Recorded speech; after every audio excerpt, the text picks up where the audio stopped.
All right, we wanted to get a look at some of your money questions today. What has been on your mind specifically? We dig into this inbox periodically, and here to help with some practical advice for your questions is money and business expert Derrick Kinney once again. Derrick, thanks for being with us again today. My pleasure, Jason. One of my most favorite segments. It's great to be with you. It is always great to hear the things that are on people's minds, Derrick, because so many of these questions I think a lot of people have, and so we're actually answering a lot of people's questions by just getting to a few of them here. Let's start off in Frisco today. Jeremy emails, how will my investment portfolio be affected or impacted rather if the Federal Reserve stops raising interest rates? And you know, Derrick, there's been some talk that maybe they will be doing that soon, or maybe they've already done that. How does that impact? Yeah, Jeremy, the bottom line is it could be positive for your money and all of our other viewers. And here's why. When the Fed announces that they might stop raising rates, that typically brings a flood of money from the sideline into the stock market because it means that interest rates may soon start to drop, which makes it easier to buy houses and cars and borrow money. All the things that drive this economy, suddenly there's a go button that gets pressed, and that tends to mean good earnings numbers and higher stock prices. Keep in mind, though, we still will see volatility. You want to be diversified, but this could be the time, if you have some cash on the sideline, to gradually ease it in every single month to buy while it's still low right now. That way you're sort of dipping in as things hopefully get really good here. Ashley in Haltom City asks, I'm thinking a bit differently. Is it possible to be over-diversified with your investments? We always hear the opposite there, Derrick. Is it possible to be over-diversified? Yeah, Ashley really hit a nerve right here because when I saw the question, I said yes.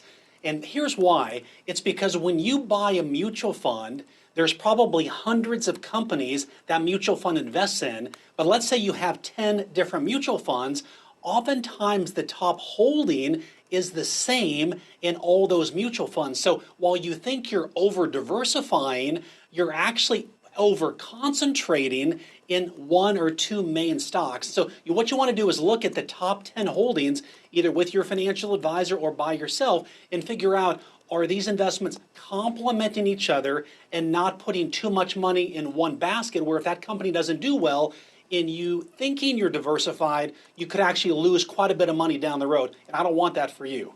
All right, good advice there. Let's get to Fort Worth now. Melissa sent one in saying, how much money do I really need to keep in cash reserves in case of an emergency? What do you say there, Derrick?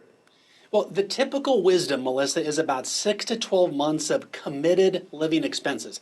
House payment, car payment, whatever bills you've got. If you've got 6 to 12 months of that set aside, if there's a job loss or an emergency or something comes up, a crisis, you can withstand the storm. Now, what I find is if you have a very secure job, think I work for the post office, I'm a teacher, I'm a cop, I'm a firefighter, high job security, oftentimes you could have less in cash reserves there. But if you're an entrepreneur or business owner, perhaps you're worried about losing your job, you want to ramp up your cash reserves. And what that does is, if you lose your job, it buys you time to get a better job and not just settle for the first thing available because you have no cash to live on. And again, you know, for people who might have heard that and panicked, you're not saying 6 to 12 months of what you earn. You're saying 6 to 12 months of your core bills in any given month is a good amount to have socked away there. Yeah.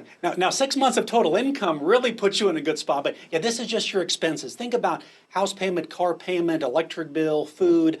And what that number is times 6 or 12 should be what you typically keep in your savings account. Gives you that breathing room for sure. Let's finish out with Jen in Dallas today, Derrick. She says, the number one topic my husband and I argue about is money. What advice do you have to help us get on the same page? As I said, Derrick, a lot of these questions are probably being asked by more than just Jen in Dallas. Well, and Jen may be asking for a friend and maybe one of those types of questions. Here's what I would tell you is you want to find ways where you and your husband have common ground. And I know this is going to sound funny, but ask 3 questions. What are 3 things that we have in common that we like to do together? And the whole purpose is to reset the conversation from crisis mode to caring mode.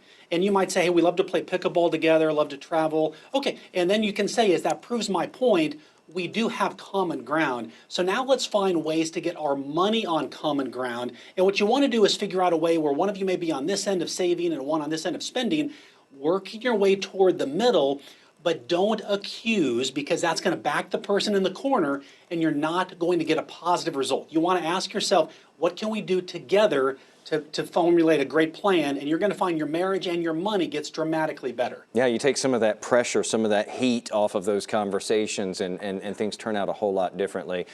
Derrick, thanks for the advice, both financial and relationship this afternoon, because the two are intertwined, aren't they? They sure are, Jason. Great to be with you as always. Thanks, man.